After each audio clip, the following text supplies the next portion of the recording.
नमस्कार, स्वागत है आपका के न्यूज में। आपके साथ मैं हूं वीरेंद्र भारद्वाज। बुलेटिन की शुरुआत करने से पहले आइए एक नजर डाल लेते हैं अब तक की सुर्खियों पर। हेडलाइंस के प्रायोजक हैं रिफ्रेश मैट्रेस, एक ऐसा एहसास जो कर दे आपको रिफ्रेश। और मनमोहिक्स, जहां आपकी शॉपिंग को मिले नई पहचान। एनआरएचएम में प्रदेश ने हासिल किया 95% लक्ष्य। मुख्यमंत्री ने कहा भाजपा सरकार ने ही खर्चा कांग्रेस के समय का बजट।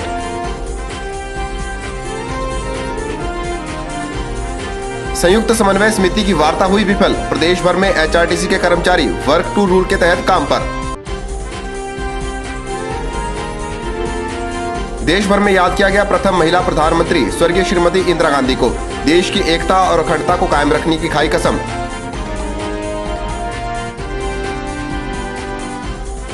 और तुंगल घाटी में एक बुजुर्ग मानसिक महिला के साथ दुष्कर्म के प्रयास का मामला आया सामने। पुलिस ने शुरू की छानबीन। और अब खबरें विस्तार से। हिमाचल प्रदेश ने राष्ट्रीय ग्रामीण स्वास्थ्य मिशन कार्यक्रम के आरंभ होने से लेकर अब तक 95% लक्ष्य हासिल किया है। मुख्यमंत्री प्रोफेसर प्रेम कुमार धूमल ने जानकारी केंद्रीय स्वास्थ्य मंत्री गुलाम नबी आजाद को लिखे पत्र में दी, ताकि विभिन्न स्रोतों द्वारा मिशन कार्यक्रम के तहत कम खर्च को लेकर दिए जा रहे गलत वक्तव्यों पर अंकुश लगे और सही तस्वीर लोगों के सामने आ सके। मुख्यमंत्री ने कहा कि राज्य सरकार ने राष्ट्रीय ग्रामीण स्वास्थ्य मिशन के तहत प्रदान की गई धनराशि का समुचित उपयोग सुनिश्चित बनाया है। इस तथ्य का इस बात से भी पता चलता है कि राज्य में शिशु मृत्यु दर घटकर 11% रह गई है। संस्थागत प्रसव की दर 50% से बढ़कर 70% हो गई है और कुल जन्म दर घटकर 1.7 रह गई है। मिशन कार्यक्रम के अंतर्गत प्रदेश ने कई अन्य उपलब्धियां भी हासिल की हैं। उन्होंने केंद्रीय स्वास्थ्य मंत्री को स्पष्ट किया कि भाजपा के कार्यकाल में हिमाचल प्रदेश की उपलब्धियां 102% रहीं, जबकि कांग्रेस के कार्यकाल में यह 48% थी। उन्होंने कहा कि कांग्रेस के कार्यकाल में वर्ष 2005-6 से लेकर 2007-8 तक प्रदेश को राष्ट्रीय ग्रामीण स्वास्थ्य मिशन के अंतर्गत 8,469.07 लाख रुपए प्राप्त हुए, जिनमें से केवल 4,168.21 लाख रुपए खर्च किए गए। यह कांग्रेस के शासनकाल के इन 3 वर्षों में आवंटित धनराशि का केवल 48% है। भाजपा कार्यकाल में वर्ष 2008-9 से लेकर वर्ष 2011-12 तक मिशन के तहत प्रदेश को कुल 48,423.37 लाख रुपए प्राप्त हुए, जबकि कुल 49,511.09 लाख रुपए व्यय किए गए। इस राशि में कांग्रेस के शासनकाल से बची हुई धनराशि भी शामिल है। इस प्रकार कुल उपलब्धि 102.20% रही, जो कि पिछली कांग्रेस सरकार की तुलना में 2 गुनी से भी अधिक है। उन्होंने कहा कि हिमाचल प्रदेश के स्वास्थ्य मानक वर्तमान में सर्वश्रेष्ठ हैं तथा राज्य विभिन्न स्वास्थ्य कार्यक्रमों के कार्यान्वयन और लोगों की आवश्यकताओं के अनुरूप गुणात्मक स्वास्थ्य अधोसंरचना सृजित करने में देश के अग्रणी राज्यों में शामिल है। उन्होंने कहा कि गत वर्षों में हिमाचल प्रदेश स्वास्थ्य क्षेत्र में प्रथम स्थान पर रहा है और राष्ट्रीय ग्रामीण स्वास्थ्य मिशन के माध्यम से प्रदेश में स्वास्थ्य नेटवर्क को सुदृढ़ करने के राज्य सरकार के प्रयासों को सबल मिला है। उन्होंने केंद्रीय स्वास्थ्य मंत्री से आग्रह किया कि वे प्रदेश को इसी प्रकार समर्थन देते रहें, ताकि प्रदेश विशेषकर दुर्गम एवं दूरदराज के क्षेत्रों में रह रहे लोगों को बेहतर एवं दक्ष स्वास्थ्य सेवाएं उपलब्ध करवाई जा सकें। ब्यूरो रिपोर्ट, के न्यूज। एचआरटीसी की संयुक्त समन्वय समिति और प्रबंधन वर्ग के बीच होने वाली वार्ता विफल हो जाने से कर्मचारियों ने वर्क टू रूल के तहत काम करने का ऐलान कर दिया है। 20 नवंबर से प्रदेश भर में एचआरटीसी के सभी कर्मचारी वर्क टू रूल के तहत सिर्फ 8 घंटे की ड्यूटी देंगे। कर्मचारियों का कहना है कि जब तक मांगों को नहीं माना जाएगा तब तक वर्क टू रूल के तहत ही काम किया जाएगा। अगर आप एचआरटीसी की बस में सफर करने जा रहे हैं तो जरा संभल कर, क्योंकि प्रदेश भर में एचआरटीसी के कर्मचारी वर्क टू रूल नियम के तहत काम पर हैं। सभी कर्मचारी, वो चाहे चालक है या फिर परिचालक, सभी वर्क टू रूल के तहत दिन में सिर्फ 8 घंटे की ड्यूटी देंगे। एचआरटीसी की संयुक्त समन्वय समिति ने इस बात का ऐलान काफी समय पहले ही कर दिया था और प्रबंधन वर्ग ने भी समिति के साथ इस बारे में सोमवार को वार्ता की, लेकिन वार्ता विफल रही, जिसके चलते अब कर्मचारी वर्क टू रूल के तहत काम पर हैं। हमारा जो ये कल का अनिश्चित काल का वर्क टू लागू होगा, इसके बारे में जो है वो ऊपर से जो हमारे मैनेजमेंट के साथ जो आज मीटिंग थी उसमें वो विफल रही। उसके उपरांत हम कल से जो है वो वर्क टू रूल जो है वो लागू रखेंगे और अनिश्चित काल का होगा। कर्मचारियों का कहना है कि प्रबंधन वर्ग हमेशा ही उनकी मांगों को नजरअंदाज कर रहा है, जिसके चलते अब उन्हें मजबूरन इस तरह का कदम उठाना पड़ा है। कर्मचारियों ने साफ कह दिया है कि यह वर्क टू रूल अनिश्चित काल तक जारी रहेगा। अक्टूबर को हमारा 14 सूत्रीय मांग पत्र दिया गया था उसके ऊपर बाद जो हमारी मीटिंग आज मैनेजमेंट से शिमला में होने जा रही थी, तो उसके ऊपर जो वार्ता हुई उसमें से मैनेजमेंट ने हमारी वो विफल रही वार्ता, और वार्ता में जो बातें हुई कोई भी मांग हमारी मानी नहीं गई है। इसलिए और जो कल से हमारा एजुकेशन वर्क टूर लागू का है वो 20 तारीख से लागू रहेगा, 20 नवंबर से लागू रहेगा, और सभी कर्मचारी 6 दिन के बाद अपनी वीकली रेस्ट काटेंगे और वर्क टूल रूल जो है वो लागू रखेंगे। लंबी दूरी पर जाने वाले चालक और परिचालक भी सिर्फ 8 घंटे ड्यूटी देने के बाद बसों से उतर जाएंगे और फिर बस को आगे ले जाने का जिम्मा प्रबंधन वर्ग का होगा। ऐसी स्थिति में यात्रियों को दिक्कतों का सामना करना पड़ सकता है, क्योंकि निगम के पास चालकों और परिचालकों की भारी कमी है। देखना होगा कि कर्मचारियों के वर्क टू रूल का ऐलान करने के बाद निगम की तरफ से क्या निर्णय लिया जाता है। ब्यूरो रिपोर्ट, के न्यूज, मंडी। देश की प्रथम महिला प्रधानमंत्री स्वर्गीय श्रीमती इंदिरा गांधी जी की 95वीं जन्मतिथि देश भर में कौमी एकता दिवस के रूप में मनाएगी। इस दिन सभी प्रशासनिक अधिकारियों ने देश की आजादी और अखंडता को बनाए रखने की शपथ ग्रहण की। वहीं कांग्रेसी नेताओं ने भी इंदिरा गांधी की तस्वीर पर अपने श्रद्धासुमन अर्पित किए। देश की पहली महिला प्रधानमंत्री स्वर्गीय श्रीमती इंदिरा गांधी के 95वें जन्म दिवस को एक और जहां प्रशासनिक अधिकारियों ने कौमी एकता दिवस के रूप में मनाकर देश की आजादी और अखंडता को बनाए रखने की कसम खाई, वहीं कांग्रेसी जनों ने भी अपनी पार्टी की इस महान विभूति को नमन किया। गांधी भवन में आयोजित कार्यक्रम में कांग्रेसी नेताओं ने स्वर्गीय श्रीमती इंदिरा गांधी की तस्वीर पर फूल मालाएं चढ़ाकर उन्हें श्रद्धासुमन अर्पित किए। इस मौके पर कांग्रेसी नेताओं ने स्वर्गीय श्रीमती इंदिरा गांधी द्वारा बताए गए मार्गों पर चलने का संकल्प लिया और उनके द्वारा किए गए सराहनीय कार्यों को याद किया। श्रीमती इंदिरा गांधी जी का हिमाचल प्रदेश को बनाने के लिए, हिमाचल प्रदेश को सजाने के लिए, हिमाचल प्रदेश को पूर्ण राज्य का दर्जा देने के लिए इंदिरा गांधी जी का और गांधी परिवार का जो है बहुत बड़ा योगदान रहा है। उनके योगदान को हम कभी भी नहीं भुला सकते हैं। आज मैं सभी लोगों से एक ही आज आग्रह करना चाहूँगा कि हम मिलजुल करके श्रीमती इंदिरा गांधी जी के पद चिन्हों पर चलेंगे और अपने इलाके की तरक्की के लिए हम मिल कर के काम करेंगे। अगर श्रीमती इंदिरा गांधी ना होते और भारतीय संविधान के मुताबिक उन्होंने काम न किया होता तो आज भी दलित, पिछड़ा और अल्पसंख्यक के लोगों अपने हक और हकूक़ से उनको ना मिलते। श्रीमती इंदिरा गांधी जी ने इन वर्गों के लिए जो काम किया है वो एक अनूठी मिसाल है पूरे विश्व में। वहीं शिक्षण संस्थानों में भी इस दिवस पर विभिन्न कार्यक्रमों का आयोजन किया गया। कौमी एकता दिवस के रूप में मनाए जाने वाले इस दिन पर विभिन्न शिक्षण संस्थानों में जहां एकता और अखंडता की शपथ ग्रहण की गई, वहीं राष्ट्र निर्माण में अपना सहयोग देने का संकल्प भी लिया गया। मंडी में नेहरू युवा केंद्र द्वारा इस उपलक्ष्य पर युवाओं को शपथ दिलाई गई। आज स्वर्गीय श्रीमती इंदिरा गांधी भारत की प्रधानमंत्री के जन्म दिवस पर यहाँ आसरा संस्था के सहयोग से कौमी एकता दिवस का आयोजन किया गया। इस दिवस पर युवाओं को राष्ट्रीय एकता की शपथ और युवाओं द्वारा देशभक्ति और राष्ट्रीय एकता से संबंधित और बहुत सांस्कृतिक कार्यक्रम का आयोजन किया गया। इस कार्यक्रम के आयोजन का मुख्य उद्देश्य राष्ट्रीय एकता को बढ़ावा देना है। ज्ञात रहे कि स्वर्गीय श्रीमती इंदिरा गांधी देश की प्रथम महिला प्रधानमंत्री हुई और उन्होंने बैंकों का राष्ट्रीयकरण करने के साथ ही कई सराहनीय कार्य किए, जिन्हें देश सदैव याद रखेगा। ब्यूरो रिपोर्ट, के न्यूज, मंडी।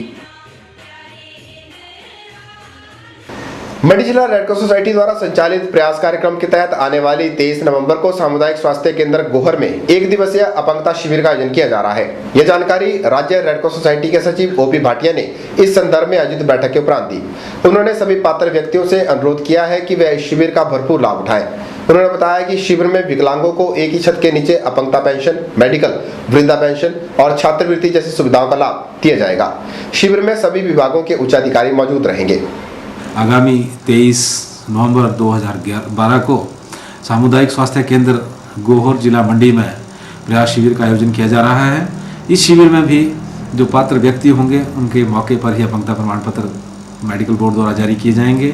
साथ ही साथ जो 40% से या इससे अधिक अपंग लोग होंगे उनके बस पास, उनकी विकलांगता पेंशन, मैरिज ग्रांट या यदि कोई छात्र छात्राएँ अगर स्कूल से शिक्षा ग्रहण कर रही हों तो उनकी छात्रावृत्ति भी की जो औपचारिकताएँ होगी, आवश्यक औपचारिकताएँ, वो भी मौके पर ही पूर्ण कर ली जाएंगी। अगर यदि किसी पात्र व्यक्ति को व्हीलचेयर, ट्राईसाइकिल, सुनने की मशीन, कृत्रिम अंग, इस प्रकार के उपकरणों की आवश्यकता हो तो उसका भी जिला सोसाइटी मंडी द्वारा विशेष प्रावधान भारत विकास परिषद विकलांग पुनर्वास संस्थान नगरोटा बगुआ के माध्यम से किया जाता है। वो मौके पर ही पात्र व्यक्ति को उसके आवश्यकता अनुसार उपकरण उपलब्ध कराने में सक्षम रहते हैं। मेरा आम जनता से यही आह्वान है कि यदि उनके ध्यान में ऐसा कोई विकलांग बंधु हो जिसका विकलांगता प्रमाण पत्र ना बन पाया हो तो मात्र ओनली सिर्फ 2 पासपोर्ट साइज फोटोग्राफ्स लेकर के वो प्राथमिक सामुदायिक स्वास्थ्य केंद्र गोहर में संपर्क करें ताकि मौके पर ही बाकी शेष औपचारिकताएं जो है वो पूर्ण कर ली जाएगी। चलिए इसी के साथ के न्यूज में वक्त चला एक छोटे से ब्रेक का। ब्रेक के बाद भी खबरों का सिलसिला जारी रहेगा। देखते रहिए के न्यूज।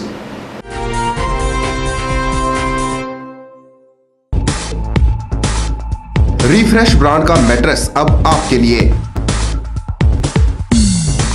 रिफ्रेश का फ्रेश फोम मैट्रेस आपके शरीर के प्रेशर पॉइंट को देता है बेहतर मसाज। ल्यूक्स रिबाउंड मैट्रेस आपके शरीर के कुछ एक्स्ट्रा कंफर्ट के लिए। स्प्रिंग जिंक मैट्रेस, जैसा कि इसका नाम ही बताता है, ये आपके वजन के मुताबिक देगा आपके शरीर को राहत। और कंप्रेस्ड कोयर और फोम निर्मित चैप मैट्रेस ठोस व सुखद एहसास के लिए। तो आज ही अपने घर ले आइए इस एहसास को जो कर देगा आपको रिफ्रेश।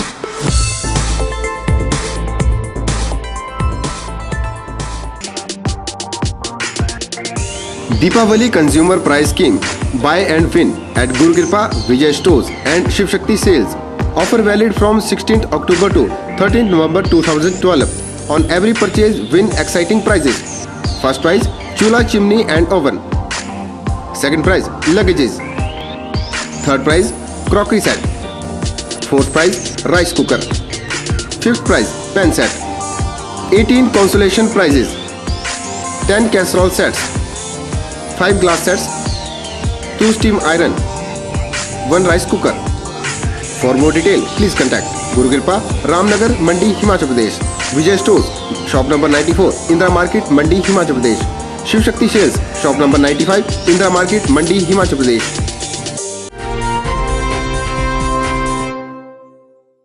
तुंगल घाटी में एक बुजुर्ग महिला के साथ दुष्कर्म करने की कोशिश करने का मामला सामने आया है। महिला मानसिक रूप से अक्षम बताई जा रही है। महिला के बेटे ने पुलिस में शिकायत दर्ज कराकर सारी घटना को लेकर बयान दर्ज करा दिए हैं। पुलिस ने महिला का मेडिकल करवाने के बाद आगामी कार्रवाई शुरू कर दी है। तुंगल घाटी के कासन गांव की रहने वाली यह महिला मानसिक रूप से अक्षम है। महिला के बेटे के अनुसार उसकी माता का मानसिक संतुलन ठीक नहीं है। महिला के बेटे का कहना है कि बीती 15 नवंबर की रात को किसी व्यक्ति ने उसकी माता के साथ दुष्कर्म करने का प्रयास किया। युवक ने इस बात को अपने रिश्तेदारों को बताने के साथ ही पुलिस को भी मामले की सूचना दी और शिकायत दर्ज कराई। 15 नवंबर 2012 को मेरी माँ वीरवार के दिन मेरी माँ के साथ एक अजीब सी घटना हुई, जिस कारण से मैं बहुत परेशान था। मैंने थाना में कंप्लेंट लिखवा दी है और जब मैं अपने घर में सो रहा था जब मैं अपने घर में रात को सो रहा था, उस समय मुझे मेरी माँ के चिल्लाने की आवाज़ आई, जिसके कारण मैं जाग गया। मैंने लाइट ऑन की। उसके बाद मैंने देखा कि उसके हाथ में एक हरे रंग की टॉर्च थी और जो लाइट बंद थी। जैसे ही लाइट मैंने बंद की तो वो नीचे बैठ गया और मेरे पाँव पकड़ने लगा कि दादी जी मुझसे गलती हो गई। वहीं पुलिस ने मामला दर्ज कर छानबीन शुरू कर दी है। पुलिस के अनुसार महिला का बयान दर्ज नहीं हो सका है क्योंकि महिला आप बीती को सही ढंग से नहीं बता पा रही है। मामले के आईओ एएसआई विधि सिंह के अनुसार बेटे की शिकायत पर मामला दर्ज कर आगामी कार्रवाई को अमल में लाया जा रहा है। इसमें जो पीड़िता है, इसके बेटे ने ये मुकदमा रजिस्टर्ड कराया, थाना में आकर अपना बयान दिया है, तो उसके आधार पर मुकदमा रजिस्टर्ड हुआ है और इसका ये हमने मेडिकल चिकित्सा परीक्षण जो है वो मंडी में करवाया है। ये वैसे तो ये अपना बयान नहीं दे रही है, ना ये बोलती है, सिर्फ हंसती है। तो इसके बारे में हम अगले प्रोसीडिंग की है हमने, जो भी इसके ये मेडिकल परीक्षण के लिए हम भेज रहे हैं। इसके बारे में जैसी भी सूरत होगी तफ्तीश चली हुई है इसमें मुकदमा में। पुलिस के अनुसार मेडिकल रिपोर्ट आने के बाद मामले की आगामी जांच पड़ताल शुरू की जाएगी। ब्यूरो रिपोर्ट, के न्यूज़, मंडी। इस बार एनसीसी के कैडेट्स लोगों को नारी सशक्तिकरण, पर्यावरण संरक्षण और समाज को सशक्त बनाने का संदेश देने जा रहे हैं। सोमवार से शुरू हुए एनसीसी सप्ताह कार्यक्रम के पहले दिन एनसीसी कैडेट्स द्वारा शहर में एक जागरूकता रैली का आयोजन किया गया। रैली के माध्यम से सामाजिक बुराइयों को मिटाने का संदेश देने का प्रयास किया गया। इस बार एनसीसी सप्ताह 19 से 24 नवंबर तक मनाया जा रहा है। सोमवार को एनसीसी सप्ताह कार्यक्रम की शुरुआत मंडी के विजय सीनियर सेकेंडरी स्कूल के बच्चों ने एक जागरूकता रैली निकाल कर की। इस बार मनाए जा रहे एनसीसी सप्ताह कार्यक्रम में नारी सशक्तिकरण, पर्यावरण संरक्षण, सामाजिक बुराइयों को मिटाना और समाज के सशक्तिकरण पर बल दिया जाएगा। रैली निकालकर एनसीसी कैडेट्स ने इन्हीं सब बातों का संदेश देने का प्रयास किया और सभी से एकता को बनाए रखने का आह्वान भी किया।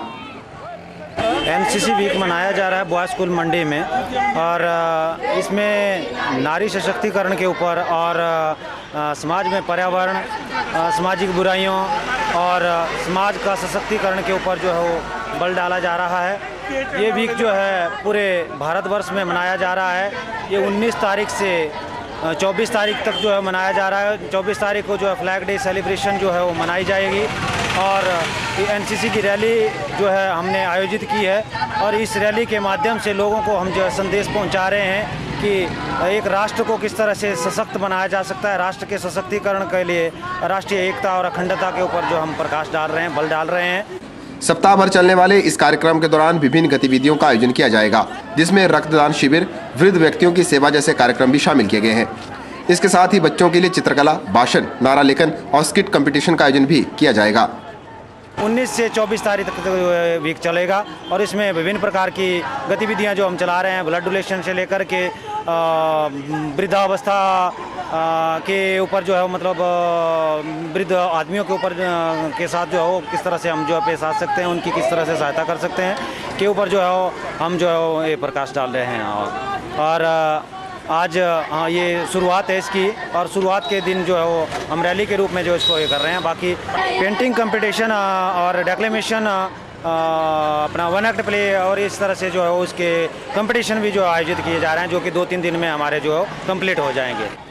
एनसीसी सप्ताह कार्यक्रम को लेकर बच्चों में भी खासा उत्साह देखने को मिल रहा है। ब्यूरो रिपोर्ट, के न्यूज़, मंडी। चलिए इसी के साथ के न्यूज़ में वक्त तो चला है एक और छोटे से ब्रेक का। ब्रेक के बाद भी खबरों का सिलसिला जारी रहेगा। देखते रहिए के न्यूज़।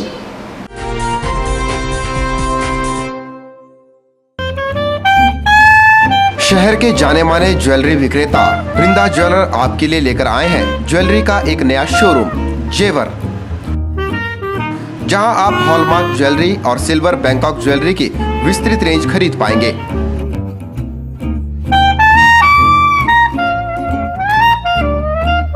तो फिर तैयार हो जाइए जेवर के साथ अपनी ज्वेलरी की शॉपिंग को और भी मजेदार बनाने के लिए। आपके मंडी शहर में खुल गया है dental care clinic, multi speciality dental clinic, जिसमें आपको मिलेगा ऑर्थोडोंटिक्स यानी टेढ़े मेढ़े दांतों का इलाज। वर्ष भर 24 घंटे यहाँ उपलब्ध रहती हैं lingual braces, self ligating, ceramic braces, metal braces, orthopaedic treatment, orthognathic surgery, cleft ortho जैसी आधुनिक सुविधाएं। ये सभी सुविधाएं डॉक्टर विशाल सेठ द्वारा दी जाएंगी, जो कि हिमाचल के एकमात्र IBO क्वालिफाइड विशेषज्ञ हैं।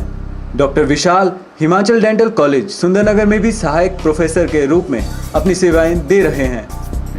यहाँ विशेषज्ञों द्वारा इम्प्लांट्स, रूट कैनाल ट्रीटमेंट, दांतों की filling, crown and bridge work, मसूड़ों का इलाज, बच्चों के दांतों का इलाज, नए दांत लगाना व ब्लीचिंग जैसी सुविधाएं बहुत ही कम खर्च पर दी जा रही हैं।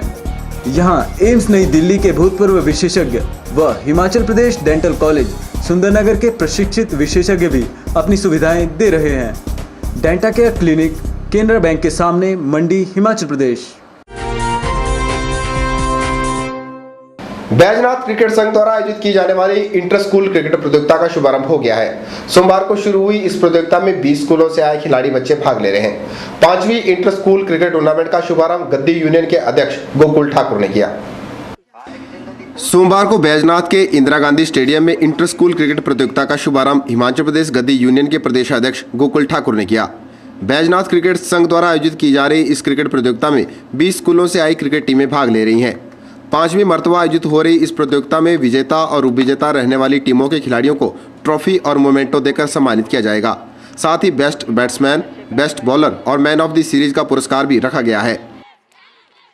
क्रिकेट प्रतियोगिता इंदिरा गांधी स्टेडियम में करवाई जा रही है, जिसमें 20 टीमें भाग ले रही हैं और आज इसका उद्घाटन मैच था, जिसमें हमारे मुख्य अतिथि श्री गोकुल ठाकुर जी हमारे बीच मौजूद हैं। हर बार उनका बड़ा सहयोग रहता है क्रिकेट एसोसिएशन के लिए, तो उनका मैं धन्यवाद करता हूं। और टूर्नामेंट में 20 टीमें भाग ले रही हैं और जो टीमें विजेता और उपविजेता रहेंगी उन्हें आकर्षक ट्रॉफियां और प्रत्येक प्लेयर को मोमेंटो दिए जाएंगे। और हर मैच में हमने एक मैन ऑफ द मैच रखा है। इसके अलावा man of the series, best bowler, batsman आदि नाम रखे हैं, जिनसे बच्चों को सम्मानित किया जाएगा। इस मौके पर हिमाचल प्रदेश गद्दी यूनियन के अध्यक्ष गोकुल ठाकुर ने इस आयोजन के लिए आयोजकों को बधाई दी और कहा कि इस तरह की प्रतियोगिताओं से ग्रामीण स्तर के खिलाड़ियों को अपनी प्रतिभा के जौहर दिखाने के लिए एक मंच मिल पाता है। आज इस 5वीं इंटर क्रिकेट प्रतियोगिता का शुभारंभ जो हुआ है, ये सब क्रिकेट एसोसिएशन, जो बैजनाथ क्रिकेट एसोसिएशन, उनका मेहनत। और ये जो आप देख रहे हैं डिस्ट्रिक्ट कांगड़े में मेरे ख्याल पहला ही ऐसा स्टेशन है जहाँ इंटरनेशनल स्कूल प्रतियोगिता होती है। तो इनको बधाई, बहुत बहुत बधाई। जो इनके कार्यकारिणी है, जो अध्यक्ष महोदय अनेकी जी हैं, और इनकी कार्यकारिणी को बहुत बहुत बधाई। और बच्चों को बहुत बहुत दिल की गहराइयों से आशीर्वाद। इस टूर्नामेंट में स्कूली बच्चों के सभी मैच 15-15 ओवरों के रखे गए हैं। बैजनाथ से के न्यूज़ के लिए कमल गुप्ता की रिपोर्ट। इन दिनों हिमाचल प्रदेश में खुश्क ठंड का प्रकोप चला हुआ है। बारिश न होने के कारण इस खुश्क ठंड की वजह से पेश आने वाली समस्याओं का लोगों को सामना करना पड़ रहा है। लोगों का कहना है कि अगर जल्दी बारिश नहीं हुई तो इसका पर्यावरण के साथ ही आम जनजीवन पर भी विपरीत प्रभाव पड़ सकता है। वहीं दूसरी तरफ किसान वर्ग भी बारिश की आस लगाए बैठा है। इन दिनों सर्दी का मौसम चला हुआ है और सर्दी के इस मौसम में लोगों ने गर्म कपड़े तो निकाल लिए हैं, लेकिन इंद्र देवता की मेहरबानी का इंतजार सभी को है। नवंबर का महीना समाप्ति की कगार पर है, लेकिन अभी तक बारिश की एक बूंद भी आसमान से गिरती हुई नजर नहीं आई है। लोगों को खुश्क ठंड का सामना करना पड़ रहा है, जिसकी वजह से उन्हें काफी दिक्कतें भी झेलनी पड़ रही हैं। न हुई तो प्रदूषण अधिक होगा और सर्दी भी अधिक होगी और बीमारियां भी अधिक होंगी।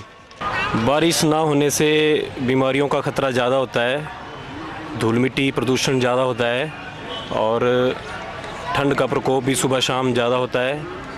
लगता है इस बार काफ़ी ठंड होने की आशंका है और हम चाहते हैं कि जल्दी से जल्दी बारिश हो।